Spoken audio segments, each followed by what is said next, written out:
有一位白手起家的亿万富翁，靠讲成功学发家，然后通过投资理财变得很有钱。这个人是托尼·罗宾斯，他跟华尔街的朋友一起创办了针对美国普通投资者的投资工具，还写过不止一本关于如何实现财务自由的畅销书，被翻译成10几种语言。他还拥有超级人脉网络，不仅做公开的演讲和训练营，也提供私人顾问服务。他服务的客户层级很高，包括美国前总统克林顿、美国网坛巨星小威廉姆斯、电影巨星莱昂纳多·迪卡普里奥，还有很多知名的企业家、金融精英等等。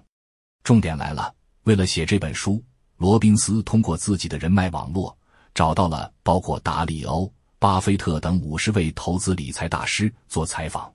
他们并不是泛泛聊聊，经常一谈就是好几个小时。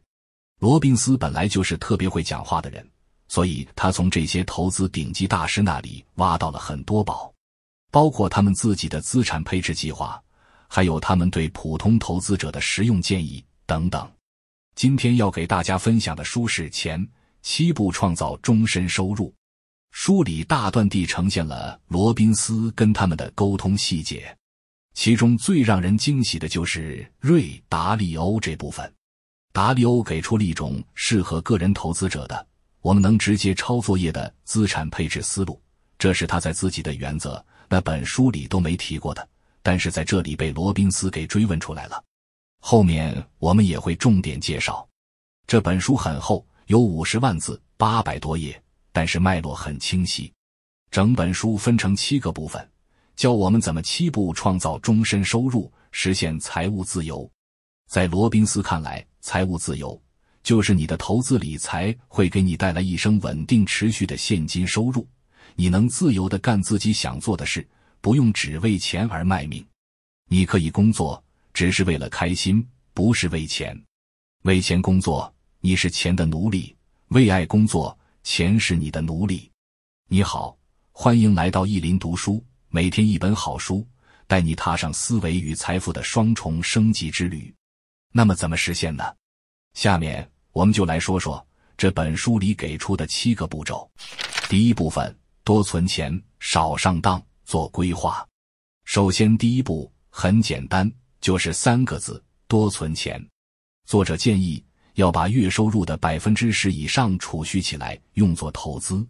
有一个点值得关注，就是怎么能多存钱又少遭受痛苦。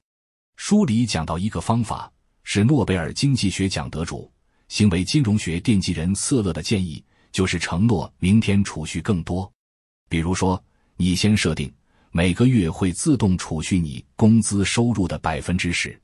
然后承诺每一次你涨工资的时候，从涨的这部分里面拿出更高的比例来加入自动储蓄，或者承诺每一次加薪就把储蓄比例提高3%，这样你就不会觉得多储蓄是一种损失了。好，那么存好钱了，有本钱了，怎么做投资，让这些钱增值呢？投资理财产品的广告到处都是，作者叮嘱我们一定要少上当，这就是第2步。这本书里讲了9个投资营销谎言，其实总结来说，主要就是2句话。第一句，高收益不等于要承担高风险。作者讲到，我们应该去赚那种聪明钱，就是寻找风险和收益不对称的机会，这才是我们该关注的。书里后面的所有内容，基本也都是发生在这个理念之下的。还有另外一句话，就是主动管理型基金很难帮你赚钱。比如，一个统计是，在美国公募基金市场里，从1984至1998年，有 96% 的基金没能战胜市场，也就是大盘指数。在其他时段也是差不多的结果。而且，耶鲁大学首席投资官戴维·斯文森还跟作者说，现实其实更糟，要超过 96%。因为你看过去的基金业绩的时候，只能看到至今还存在的基金的业绩，那些被清算的已经看不到了。而且主动管理型基金还要收很高的管理费，这都是要从你的收益里扣的。所以很多的投资大师都建议就投资那些被动跟踪市场的指数型基金就够了，管理费还非常低。不要试图去战胜市场，而要成为市场，这样你就会站在胜利者的那一边，跟着市场一起成长。像巴菲特、戴维、斯文森、先锋公司创始人约翰·伯格都是非常明确的跟作者这么讲的。这本书里还进一步提醒说，买指数可不是只有股票指数，还有商品指数、房地产指数、短期债券指数、长期债券指数、黄金指数等等。这些每一种都是你投资的可选项，那每种指数该在你资产篮子里占多大比例呢？这个我们在后面第4到6部讲资产配置的时候会细说。先来看第3步，叫做规划。在平时，我们出门要看导航路线，事业也要先定个规划。积累财富其实也一样，首先要定好自己的财务规划。这个规划主要包括2方面，一是你的财务目标，二是你实现财务目标的路径。怎么定财务目标呢？这本书里提出了5个层级，这个是让我很有启发的。因为我们经常一提到财务目标，就会把财务自由挂在嘴边，但很多人会觉得这离自己很远，干脆就放弃了。而这本书里提到的5个层级是逐步提升的，你可以根据自己的需要来选择。第1级叫财务安全，这个指的是你即使不工作了，每个月也能保障自己的基本生活需要，包括还清贷款、付清水电费、食物费、交通费和保险费。如果在这个基础上，你还能保障自己的一些享受性的开支，比如服装费、娱乐费、保养费、外出餐饮费，那你就达到了第3级，财务独立。那么第2级呢？它可以看作是第1级和第3级之间的一个过渡。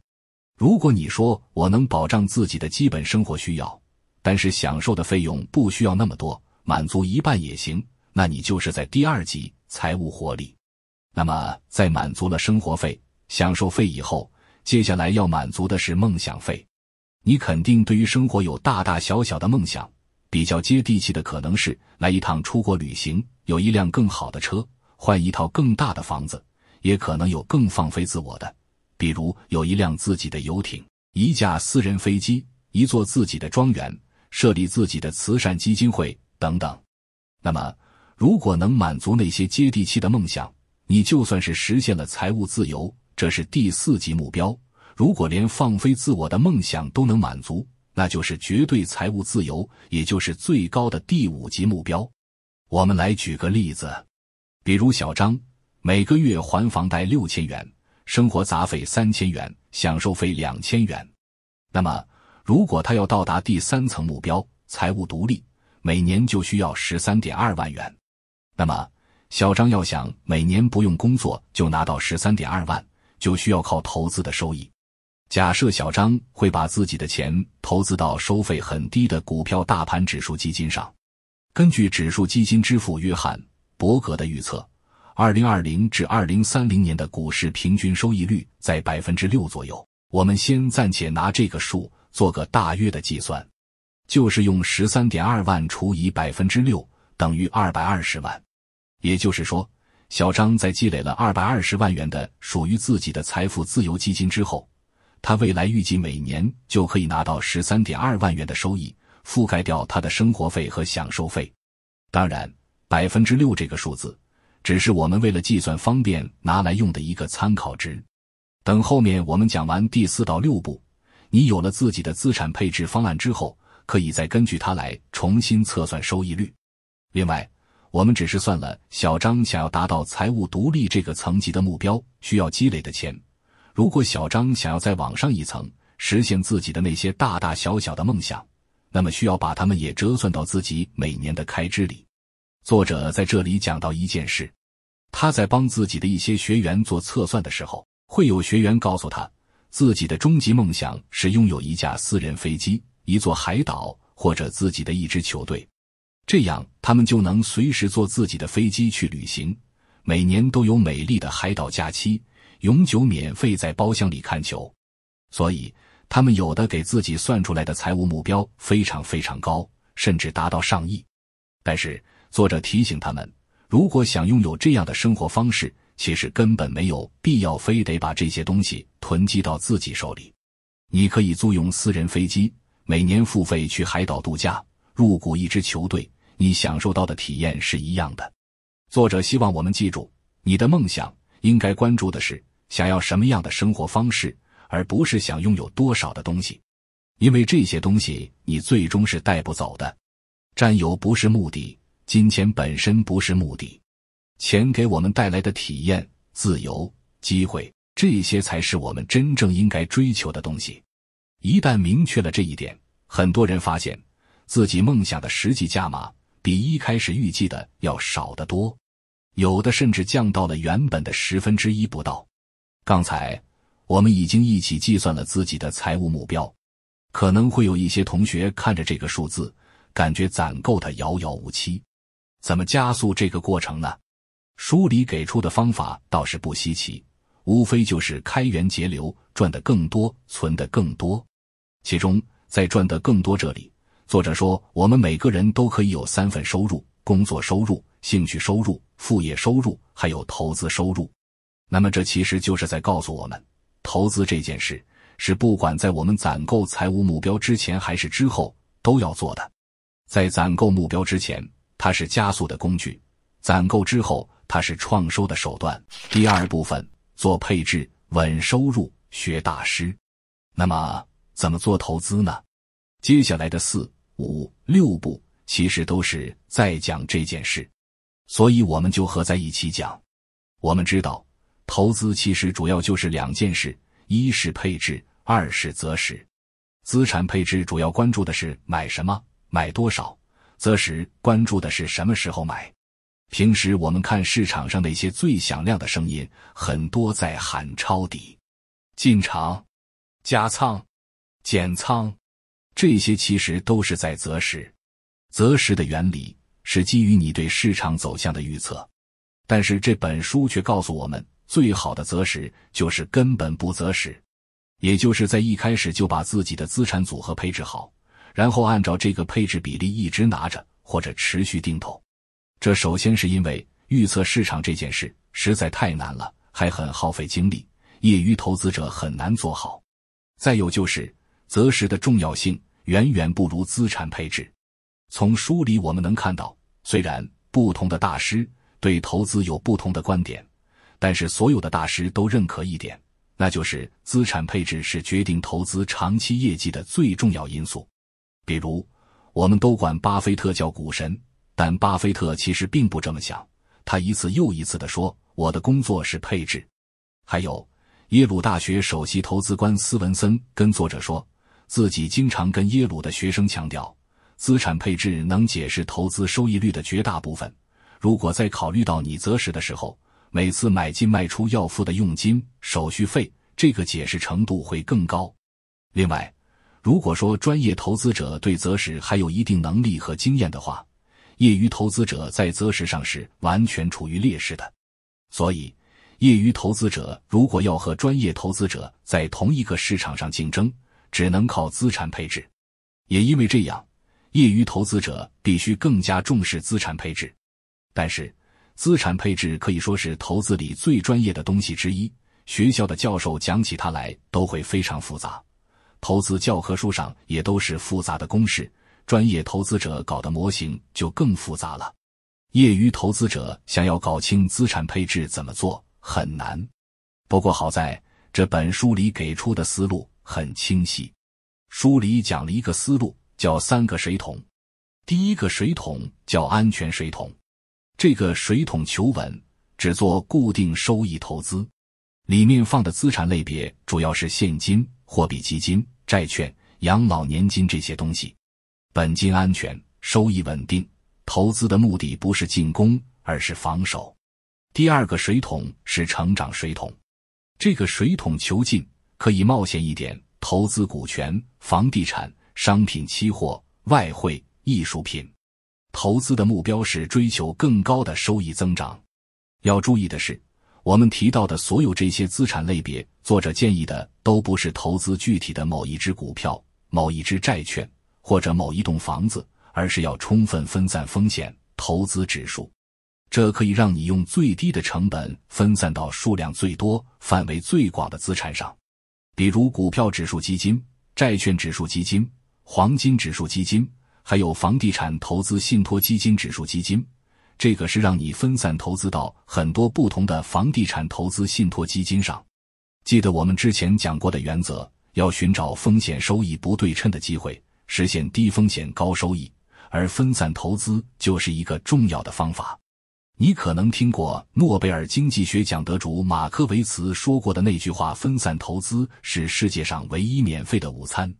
那么安全水桶和成长水桶，它们之间的比例该怎么分配呢？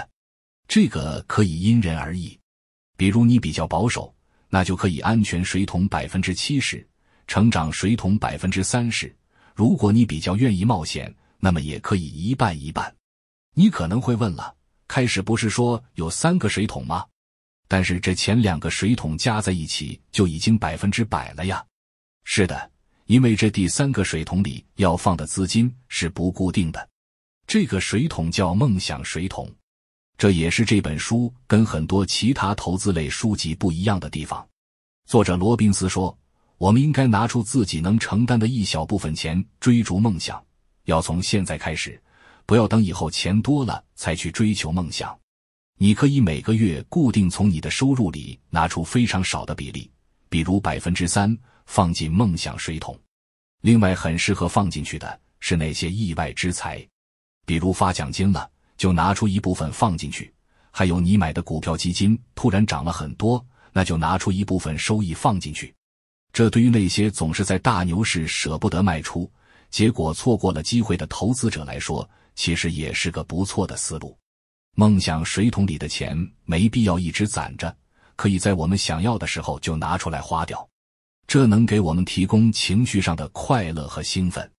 这样我们才可以体验到自己辛勤工作投资带来的好处，而不是要等到遥远的未来才能享受到。现在我们知道了，管理自己的财富应该用3个水桶作为基本的思路。其中前2个水桶，安全水桶和成长水桶，就是帮我们积累投资收益的，基调是稳中有进。这其实就是这本书里的第4步和第5步，做配置还有稳收入。但是对于很多业余投资者来说，听完了这些可能还是不知道具体怎么做，那么这就来到了我们的第6步，学大师。这也可以说是这本书里最重磅的一部分内容。就像我们开头说的，作者罗宾斯帮我们从那些投资大师口中挖掘出了一些大众平时没法接触到的信息。比如说瑞达利欧讲的一个稳健投资组合。我们知道达利欧是桥水基金创始人，现象级畅销书《原则》的作者。他做的是私募基金，投资业绩很显著，投资门槛也很高，只有资产达到50亿美元的投资者才能进来，而且一次至少要买1亿美元的基金。但是在本书作者罗宾斯的一再劝说下，达利欧终于答应给普通投资者推出他的资产配置思路的大众版，这就像一个武林顶尖高手公布了他的练功秘籍一样，所以这也成了这本书推出的时候最大的卖点之一。达利欧的这个配置思路是这样的，把 30% 的资产配置在股票上， 15% 配置到中期国债，也就是期限是 7-10 年的国债， 40% 配置到长期国债，也就是期限是20至25年的国债，最后再配置 7.5% 的黄金和 7.5% 的大宗商品。如果你想抄作业复制这个组合，有2点需要注意。首先，在股票篮子里不要只投几只股票，要进一步分散投资，最好买股票指数基金。第二，组合必须定期做再平衡，意思就是当某一块资产表现很好时，你必须卖掉一些，把它占总资产的比例调回到最初的配置比例。比如这一年股票大涨了，占整个资产的比例变成 40% 了，那你在年底就要调整一下，让股票的比例重新回到 30%。 像这样的再平衡至少要每年做一次，而且不是仅仅适用于我们刚才说的这个投资组合，你自己如果做资产配置，也需要做这个再平衡。书里说，这也是一种分散风险，是在时间维度上的分散风险。很多投资大师都强调要这样做，虽然这个过程会有些痛苦，但它能让你有更大的胜算。如果你好奇达利欧这个资产配置思路的背后是什么原理，主要是这么2个。第一，风险均衡。这里说的均衡跟我们平时理解的不太一样。一般如果有人说均衡配置，我们的第一反应可能是一半一半，或者分成几等份。但是达利欧认为，如果我们把一半资金投股票，一半资金投债券，这并不是一个均衡的组合，因为股票风险要比债券风险高3倍，这里说的风险就是波动性。而持有一半股票一半债券的组合，你资产组合收益波动的 95% 是来自股票的。也就是说，你其实是让这一半股票承担整个组合 95% 的风险。所以想要在风险维度上实现资产的均衡配置，让收入平稳，应该让风险越大的资产占越小的比例。另外，达利欧还有一个理念，叫每样东西都有自己的好季节。他认为只有4种情况能够推动资产的价格变化：一是通货膨胀，2是通货紧缩，3是经济增长率提高，4是经济增长率降低。这4种情况构成了4种不同的经济环境，也叫投资的4个季节，每个季节里面都会有表现得好的资产种类。不过即使我们了解了，也很难预测接下来会出现的是什么季节。所以我们应该做的是设计一种资产组合，无论在什么季节里都能守护住我们的财富。这就是达利欧设计的我们刚才提到的那个配置思路的出发点。所以他也把这种配置叫做全天候投资组合，就是让我们的资产在每个季节全天候都受到保护。作者罗宾斯拿到达利欧的这个组合策略是在2014年，之后他回去测算了一下他的实战表现，结果表明在1974至2013年这40年里，这个组合赚钱的年份超过 85%， 还有2年盈亏平衡，只有4年是亏损的，最大亏损是 3.93%， 40年平均下来，扣费后的年化收益率是 9.88%。 还记得巴菲特的投资终极法则吗？第1条，不要亏钱；第2条，牢记第1条。达利欧设计的这个投资组合背后的根本考量也正是这个。第3部分，尽情享受，尽情分享。好，现在我们终于来到这个7步创造终身收入的最后一步了。前面6步讲的都是小财，不是大财，而这最后一步才是关于财富的最大秘密，它叫尽情享受，尽情分享。这一步的目的是要提醒我们，对于每个人来说，最大的财富不是金钱，而是激情，感受到生命的激情才是最大的财富。你活着不是为了钱，而是要用钱活得更幸福。钱不能买来幸福，这个我们都知道，但另一方面，钱又确实能让我们更幸福。这两者并不矛盾，关键在于你怎么使用你的钱。哈佛大学的2位教授邓恩和诺顿曾经写过一本书，叫《花钱带来的幸福感》。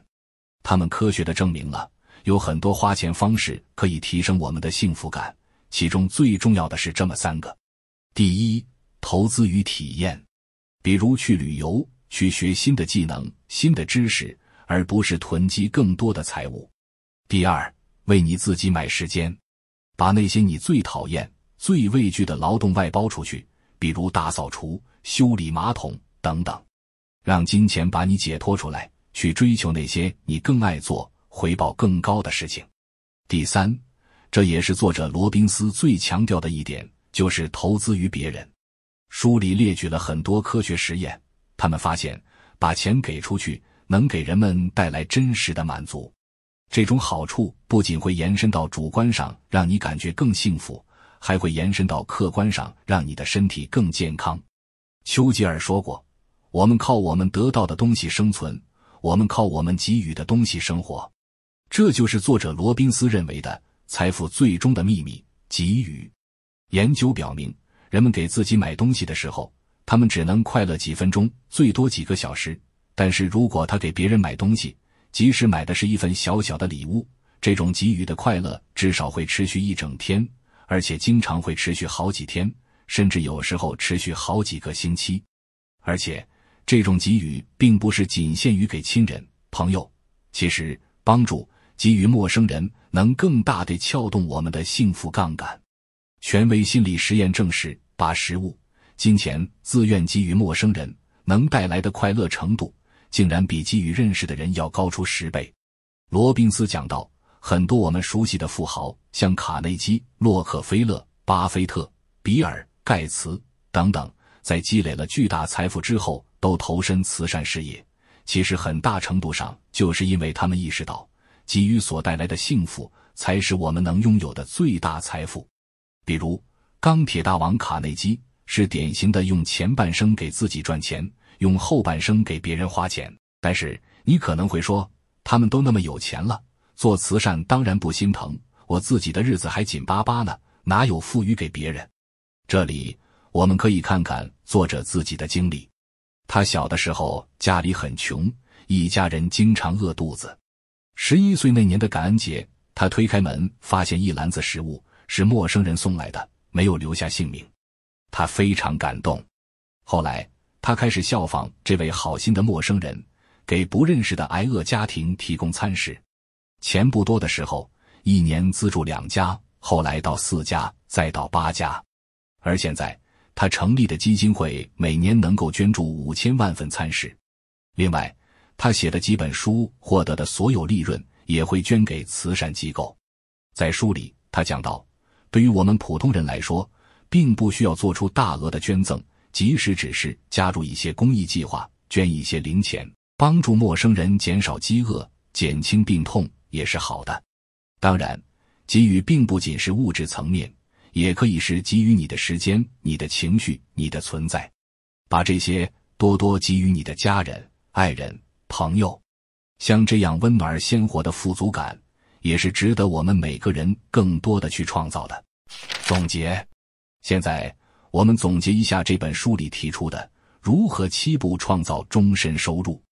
第1步，多存钱；第2步，少上当；第3步，做规划；然后第4到6步，做配置，稳收入，学大师，可以一起完成。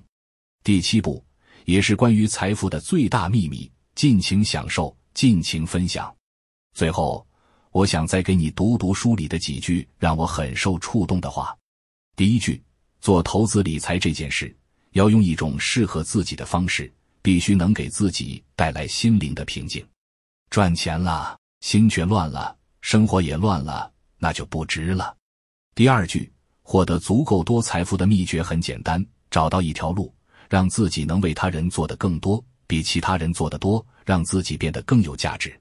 做得更多，给予更多，服务更多，你总有机会赚得更多。第3句，人生并不仅是一趟冒险之旅，人生也是我们应该花时间去享受的幸福之旅。你可以同时找到探险和快乐，在那些你爱的人身上，在你孩子那跳动的眼神里，你到处都可以中大奖。第4句，生命的意义不在于你得到什么，而在于你给予什么。最终，你得到的东西从来不会给你带来长久的快乐，但是你成为什么样的人，你奉献了什么，会给你带来长久的快乐。好了，本期就到这里。如果您觉得我们的视频不错的话，欢迎点赞、订阅，并转发给身边的朋友。也欢迎你在留言区给出你的分享。我们下一期再见。